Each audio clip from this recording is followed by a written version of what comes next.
Vamos lá, pessoal, nosso quinto bloco, quase finalizando nossa participação aqui. Vamos para a 14ª questão. A gente está tratando sobre o tema projeto de arma de fogo, que está atrelado na traumatologia forense, no que se refere lá aos instrumentos mecânicos, pérfuro contundente. Tranquilo? Vai lá na tela para a gente ver a questão.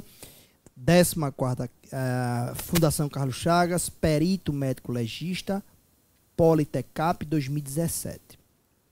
Cadáver do sexo masculino, 47 anos, encaminhado para o exame necroscópico por suspeita de homicídio. Ao exame constatou-se a presença de orifício circular. Então, quando você encontrar orifício circular, já saiba que é entrada, beleza? Entrada. De bordas regulares, beleza? Invertidas, praticamente entrada, porque a borda é para dentro. Diâmetro de 1,5 centímetros, calibre grande aí. Em região frontal à direita, orla de escoriação e de enxugo. Ao redor do orifício foi encontrada equimose arroxeada circular de 3 centímetros de diâmetro e grãos de pólvora incombustas incrustadas na derme que não saíram à lavagem do corpo. O exame da face externa da calota craniana, a gente já sabe que o disparo foi aonde, pessoal? No crânio. Revelou orifício circular no osso frontal à direita, com impregnação de resíduos da combustão nas bordas da lesão óssea. Considere os seguintes sinais. Vem cá, pessoal, olha só. Estamos diante de disparos de arma de fogo realizado de maneira apoiada ou encostado. É muito importante a gente conhecer todos os sinais correlatos a esse tipo de disparo, ou seja, quando o cano da arma encontra-se efetivamente encostado ou apoiado em alguma superfície do corpo.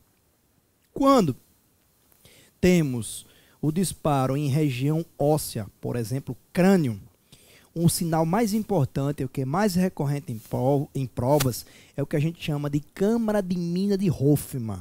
O que é isso? É aquele formato estrelado na testa, por exemplo, com bordas evertidas, decorrente de quê? Da explosão dos gases. É como se a gente tivesse o seguinte raciocínio. Se eu pego uma arma de fogo, coloco no crânio, quando eu efetuo o disparo, o projétil ele consegue transpassar o crânio. Porém, os gases, a explosão, eles não conseguem passar para o crânio. Pelo crânio, o que é que acontece? Eles se chocam com essa tábua óssea e volta explodindo para fora. Lembram quando eu falei no bloco anterior sobre lesões de entrada, que a regra é que as bordas sejam invertidas? Excepcionalmente, eu disse, eu vou explicar daqui a pouco para vocês. As bordas podem ser evertidas. Cuidado, se perguntar na tua prova. As bordas do ferimento de entrada sempre serão invertidas, ou seja, para dentro, falso. No caso da câmara da mina de Hoffman, é um orifício de entrada, mas as bordas são evertidas, irregulares e em formato de estrela, ou seja, elas têm características de ferimento de saída, forma estrelada, bordas evertidas e irregulares. Por quê? Porque houve uma explosão a partir do choque desses gases com o crânio e esses gases voltaram explodindo para fora, certo? Então tem a característica de orifício de saída. Tem outras marcas também, vou destacar aqui a Pupp-Heck-Gardner, sinal de Pupp-Heck-Gardner. O que é isso, professor? Cuidado, é em disparos que não possuem superfície óssea, ou seja, pele normal. Então coloquei na barriga da pessoa, no abdômen da pessoa, que a gente chama barriga no Nordeste, mas abdômen. Efetuou o disparo, o que é que vai ficar? Vai ficar uma impressão, a marca do cano da arma e da alça da massa de mira, certo? Da boca do cano e da massa de mira impregnado na pele. Isso é Pupp-Heck-Gardner. Aí vocês vão me perguntar, professor, e quando atinge tábua óssea, feito câmara de mina, também não tem o Pupp-Heck-Gardner? Não, pessoal. Sabe por quê? Porque com o Pupp-Heck-Gardner vai ficar ao lado do orifício aquela marca. Como há uma explosão pela tábua óssea, aquele sinal, se tivesse, iria sumir. Então temos o câmara de mina de Hoffman, que é a lesão estrelada. Tranquilo? Vamos ver as outras questões aqui relacionadas. Então vamos lá. na tela.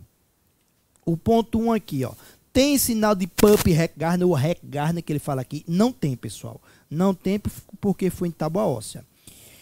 Você tem o sinal de Benassi? Temos sim. Professor, e o que vem a ser o que a gente chama de sinal de Benassi? É essa impregnação de resíduos da combustão nas bordas da lesão óssea, ou seja, no osso, ali você vai encontrar um sinal chamado Benassi, que é essa fuligem, esses resíduos da combustão no osso. Sinal de Bonner tem sim, pessoal. É quando você vê esse na face externa da calota craniana revelou orifício circular no osso frontal direita. Deixa eu ver. Opa, aqui ó, o indicativo. Ao redor do orifício foi encontrada a equimose rocheada circular de 3 centímetros de diâmetro, grãos de pólvora, combustas incrustadas. A questão não traz tantos parâmetros, mas deverá estar presente sim, porque em disparos em crânio haverá sinal de Bonner. O que é sinal de Bonner, pessoal? Deixa eu tentar fazer... eu vou explicar aqui, vem cá. Ó, quando o projétil ele atinge a camada externa do crânio, que é mais compacta, ela produz uma perfuração e vai junto com o projétil fragmentos dessa camada externa do crânio, produzindo um orifício nessa parte que ele perfurou internamente do crânio maior do que aquele orifício lá de entrada. Isso é chamado sinal de Bonner, ou funil de Bonner. É o seguinte, eu vou tentar desenhar aqui, vem cá, ó. Você vai ter, vou fazer um negócio redondo na cabeça aqui, certo? O crânio. Quando perfura aqui, você vai ter, deixa eu fazer 2 camadas para ficar mais legal. Vamos supor que essa parte aqui é da nuca. Você vai ter um orifício aqui na entrada menorzinho, né? E aqui, como se fosse um funil, você vai ter um orifício maior. Isso é chamado funil de Bonner.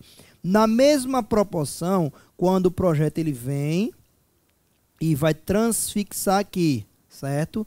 Então, aqui você vai ter um menor abrindo para um orifício maior, certo? Então, você tem menor aqui entrando, maior aqui saindo para dentro do crânio, certo? Saindo da camada óssea para dentro do crânio.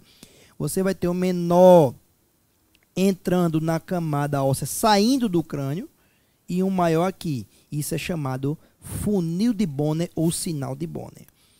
A 4, você tem aqui, pessoal, cadê? Zona de tatuagem. Deixa eu ver.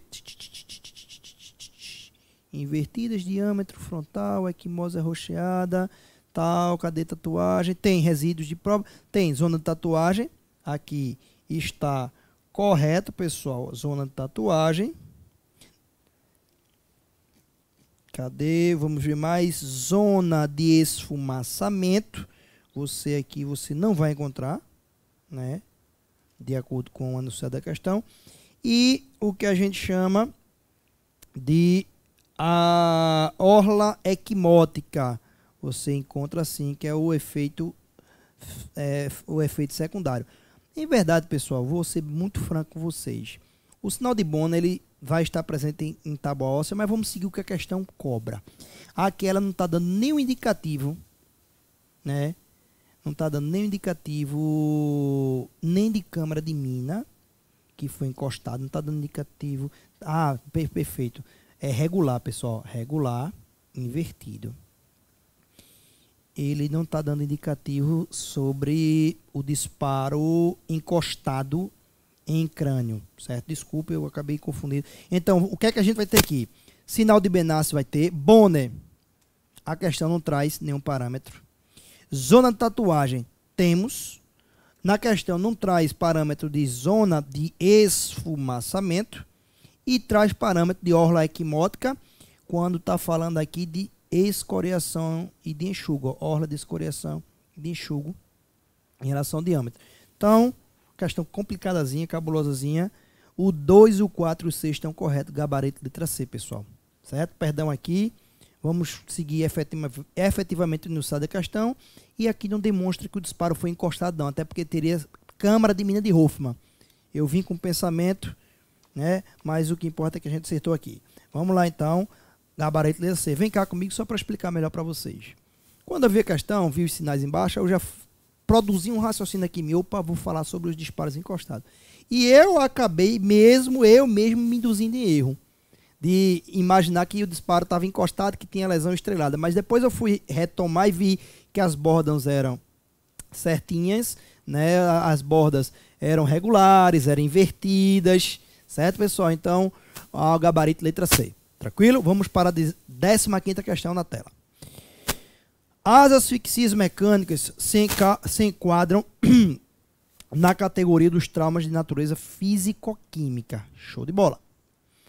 Nos casos de das constrições cervicais, enforcamento, estrangulamento e esganadura, as asfixias demonstram sinais característicos que as diferenciam entre si. Nesse sentido, verifica-se o seguinte. Vem cá, pessoal, olha só. Essas três modalidades de asfixia, enforcamento, estrangulamento e esganadura, em verdade, né, são bem importantes. Para falar a verdade para vocês, são as três modalidades que mais são cobradas em provas. E são tranquilas. São tranquilas. Enforcamento. Vou conceituar e depois a gente traz a questão. Enforcamento. Típico de ação suicida. É feito pela constrição do pescoço por meio de um laço, e essa constrição se dá por força do próprio peso do corpo da vítima. Olha o detalhe. Constrição da cervical por um laço, e essa constrição se dá pelo próprio peso do corpo da vítima. O importante é você detectar o sulco, a presença de sulco, ou seja, aquela marca no pescoço. No enforcamento, nós temos um sulco oblíquo, de profundidade variável, ascendente e interrompido na região do nó. Isso é a característica do enforcamento. No estrangulamento, nós temos a constrição da cervical ou do pescoço, mesma coisa, exercida por um laço também, sendo que esse laço é tracionado por força externa ao corpo da vítima. Ou seja, alguém traciona. Cuidado, é típico de homicídio, mas pode configurar um suicídio. Como, professor? Através do torniquete. O que é torniquete? Você pega uma corda, coloca uma madeira no meio, com um nó aqui, e começa a girar.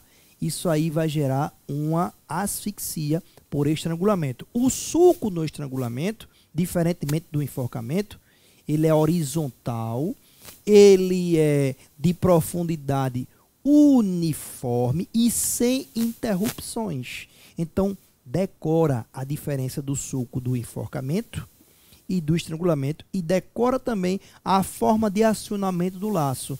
No enforcamento, força do peso do corpo da vítima. No estrangulamento, força externa ao corpo da vítima.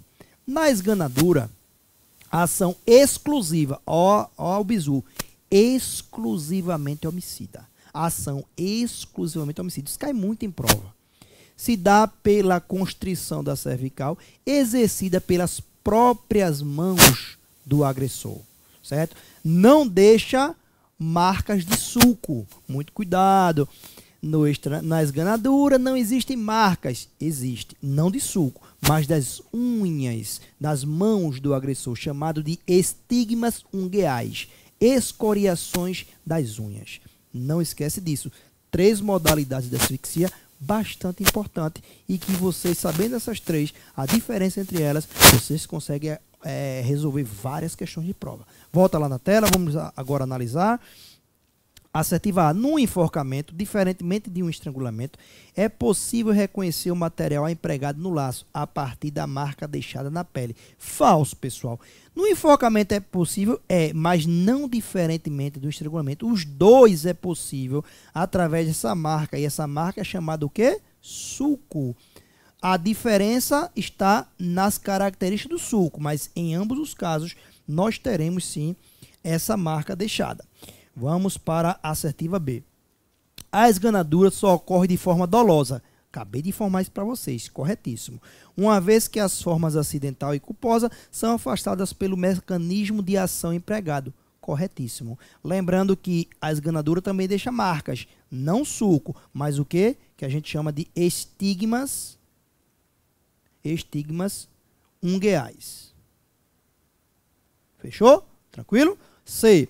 Nos estrangulamentos, os sinais são constituídos de equimose facial associada a marcas ungueais, os quais permitem a identificação do agressor. Não, pessoal. Aqui estaria correto se fosse o quê? Na esganadura. Acabei de falar para vocês. D. Uma suspensão incompleta, no caso de enforcamento, aponta direta e inquestionavelmente para um homicídio por execução da vítima. Falso. O enforcamento ele pode se dar, vem cá, por suspensão incompleta ou completa.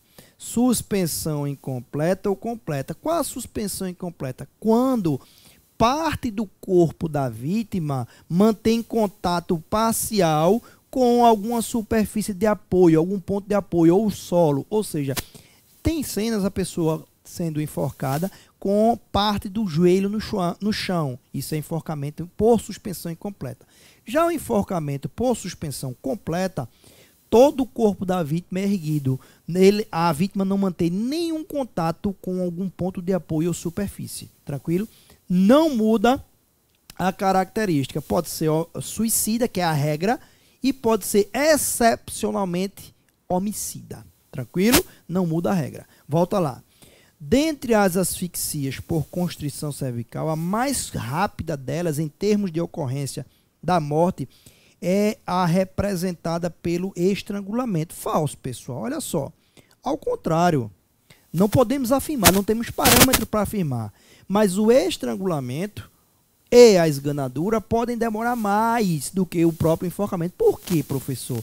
Porque existe uma resistência da vítima. Estou tentando estrangular, a vítima puxa, tenta estrangular. Então, pode acontecer demora na morte da vítima. Então, essa assertiva está plenamente equivocada. Segue para a próxima. 16ª questão. Em relação às asfixias, assinala a opção correta. CESP, Delegado de Polícia, PCGO 2017.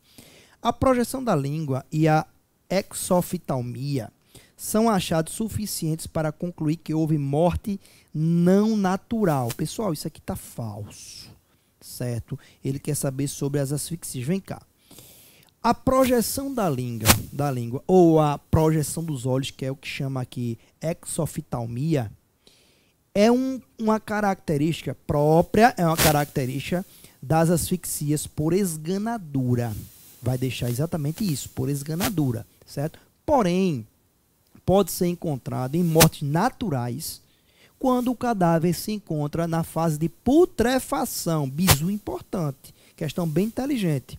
Esses dois achados é comum na fase gasosa da putrefação, onde os olhos são proeminentes e a língua vai para além da arcada dentária.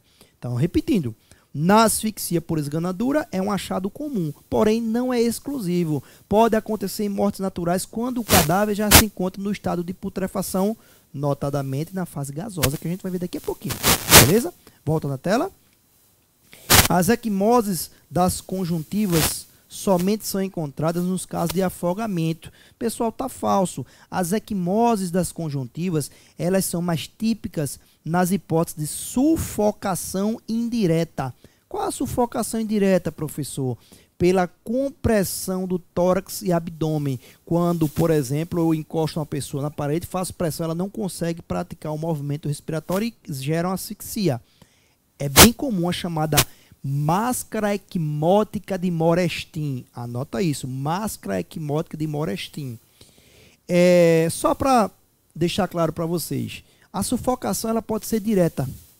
Sufocação direta por impedimento direto das vias respiratórias externas da chegada de ar aos pulmões. Eu tenho uma ação homicida. Travesseiro, tortura por meio de saco, é sufocação direta por impedimento ou fechamento ou obstrução das vias externas. Por oclusão das vias aéreas em virtude de corpos estranhos, eu tenho um engasgo. Então a pessoa foi engasgada acidental, em regra. a pessoa foi engasgada, é uma sufocação direta. E eu tenho uma sufocação indireta, que se dá pela compressão de tórax e abdômen, sendo típico a chamada máscara equimótica de Morestin como sinal externo dessa modalidade de asfixia. Volta lá na tela. C. Nas asfixias, as ocorrências de manchas de hipóstase são raras. Falso, pessoal. Nas asfixias, elas são precoces e elas, em regra, são mais escuras, certo? Elas, em regra, são mais escuras. Vem cá. Exceção, se liga, exceção é morte por afogamento, que as manchas de hipóstase são mais rosadas, em virtude da água que diluiu com o sangue, que interagiu com o sangue, sendo mais claro com vocês. E para quem entende que monóxido de carbono é uma espécie de asfixia e não intoxicação, vamos ter, que é a majoritária, vamos ter também o sangue claro, o sangue vermelho carmim, vermelho vivo, em virtude dessa modalidade de asfixia por monóxido de carbono. Mas você tem sim manchas de hipóstase, que são as manchas arroxeadas decorrentes do quê? Do acúmulo de sangue após o óbito. Volta na tela. Vamos lá, voltando aqui. A sufocação por compressão do tórax, observam-se pulmões congestos e com hemorragias. Corretíssimo, pessoal. Isso aqui é o sinal interno das asfixias. Sinais internos, que a gente chama de, em verdade, tríade das asfixias. Tríade da asfixia, que são sinais internos. Cogumelo de espuma é uma característica exclusiva do afogamento. Falso, isso é bem importante.